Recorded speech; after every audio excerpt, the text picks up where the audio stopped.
Okay, today we are on number 56. Savoring Jingoro's sculpture, skill and wisdom. One of the greatest sculptors of all time was Hidari, left-handed Jingoro, who carved the famous sleeping cat at the Toshogu Shrine in Nikko, the ascending dragon at Ueno's Kanneji Temple, and many other famous works. His contemporary Kikuchi Togoro was ranked his equal in those days. Competing for top honors is only natural. In baseball, chess, and many other fields, spectators enjoy watching competitions and rooting for their favorite team or player. Gradually, competition between factions favoring each of the two artists heated to fever pitch. People began to clamor for the situation to be resolved. Two sculptors can't both be the best. Let's settle it once and for all. When the matter came to the attention of the shogun, he summoned the two men and said, "Let us see which of you is the greater. Carve me a mouse on the spot." The two sculptors set straight to work and finished in no time. Both carvings were so lifelike that they seemed about to squeak and run off. It was impossible to choose between them. The shogun was stumped until a retainer with a quick mind whispered in his ear, "Cats are experts on mice. Why not let a cat do the deciding?" The shogun gave a nod of approval. Without further ado, the two carved mice were set in different places in the room, and a cat was released to go after them. It went straight to Togoro's mouse. Everyone thought the contest was over, but in the next moment, the cat dropped that one, sprang upon Jingoro's mouse instead, and carried it off in its mouth. The rafters rang with applause and shouts of admiration for the masterful achievement. Togoro's mouse was carved out of wood, Jingoro's out of katsuobushi, a dried fish product sold in wood-like blocks. Skill is not the only mark of a true master. The wisdom to adapt to circumstances is also required. Okay, very good. Yeah, wisdom is very important in Buddhism. All the Buddhas, they are embodiment of not just compassion, but wisdom.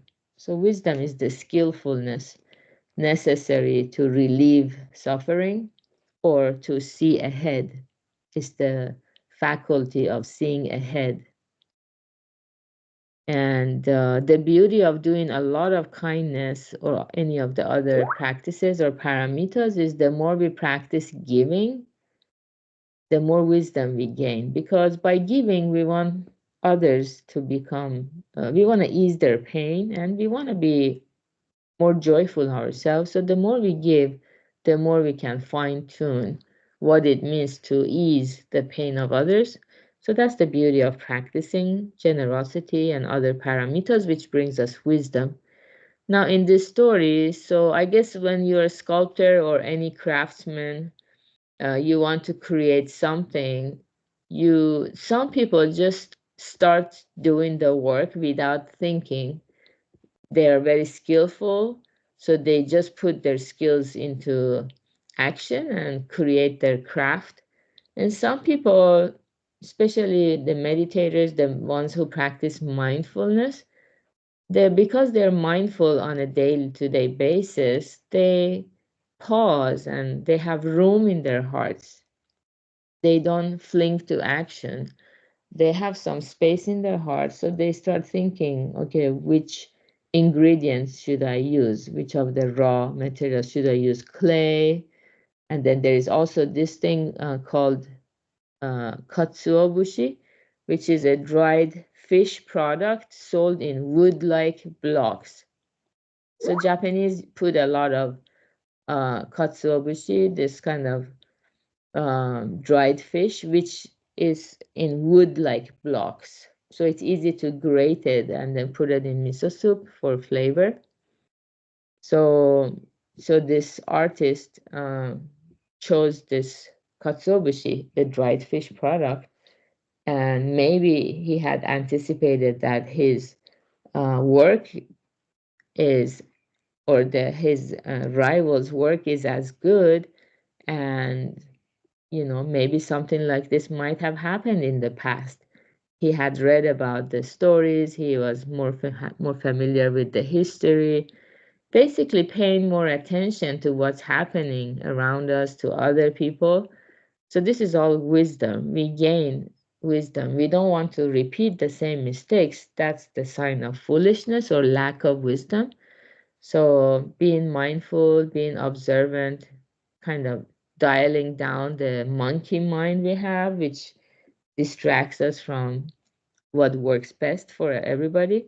So the more we can practice listening to the Dharma, which brings us mindfulness, the more wisdom we will have to adapt to circumstances which change from moment to moment. So we cannot follow a certain protocol. We need wisdom because something that's good might not be good next moment, and vice versa. We need to have that flexibility and ingenuity to plant our good seeds and move forward. So good job everyone for being here practicing together. Today is the third Tuesday of the month. We have the Q&A session for those who write to us and make their reservation at 6 p.m. and also Morita Sensei's advanced group session in 30 minutes, and have a wonderful Tuesday. Bye. Thank you, Vita. Okay, thank you everyone. Oh, also we have Hattori Sensei's class at 7 p.m. Okay, bye everyone. Thank you, Anup. Bye.